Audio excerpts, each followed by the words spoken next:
Eh bien non, nous allons prendre plutôt un peu d'altitude pour découvrir le plateau du Mézinc qui se situe à cheval sur 2 départements, l'Ardèche et la Haute-Loire.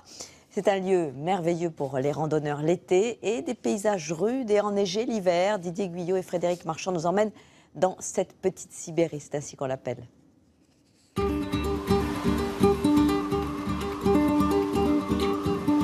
Quand l'hiver s'installe sur le Mézin, certains le surnomment le pays de la tourmente. Tu pars là, on regarde, droit devant, vers là, tu plantes ton appareil, voilà là.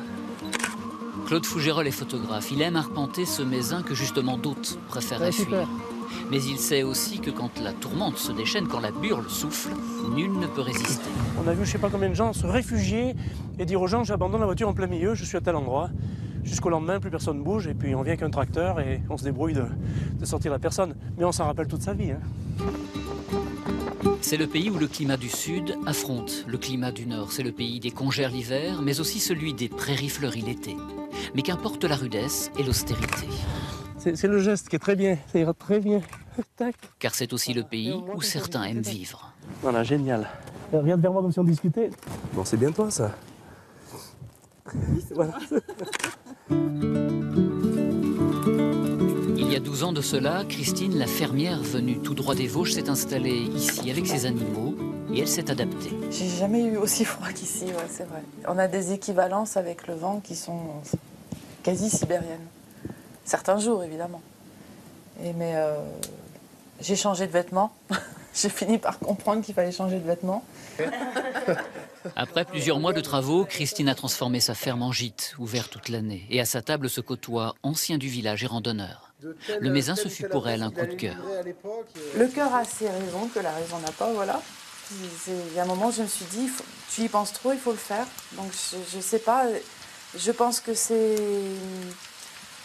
ce côté sauvage de cette région, presque inhabité.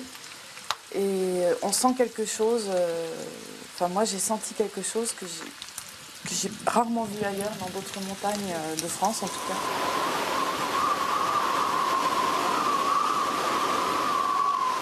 Pour moi, la terre, c'est on attend, on sème, on attend, et ça gèle, on recommence, on replante. Enfin, je trouve que vraiment c'est une école de patience. Donc on a une sérénité avec ces gens-là qui l'hiver, ils ferment pendant 1 mois ou 2. Et puis ils vivent comme les marmottes, tranquilles à l'intérieur. Ils hibernent et puis ils ressortent au printemps. Je vais en visite sur le Mézin. Et puis, Karine Herry, le médecin du plateau du Mézin. Après ses consultations à son cabinet, là-bas dans la vallée, 3 fois par semaine, elle s'en va visiter les fermes isolées.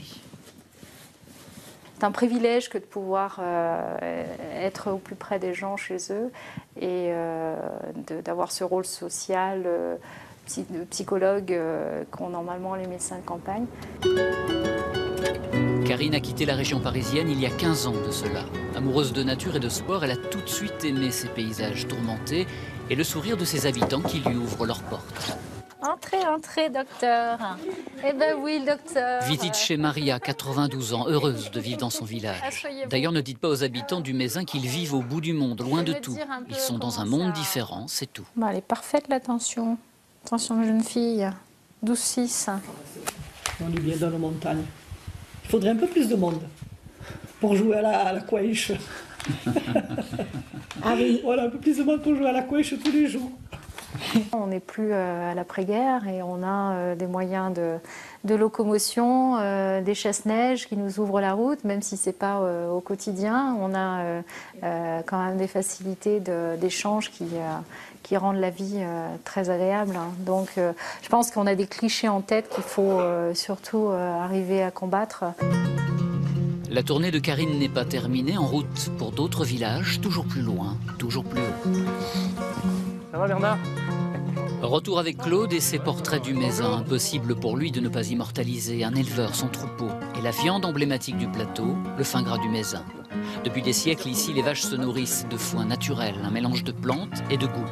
Symbole de ce fin gras, la sistre. C'est l'emblème du fin gras. Parce qu'on ne sait pas si, on sait pas vraiment si elle a une action directe ou si c'est simplement un témoin de l'équilibre de la flore. Mais on sait que quand elle est présente dans le foin, c'est connu de père en fils qu'un bon foin contient de la sistre. Donc c'est important qu'elle y soit. Tac, juste ce qu'il faut.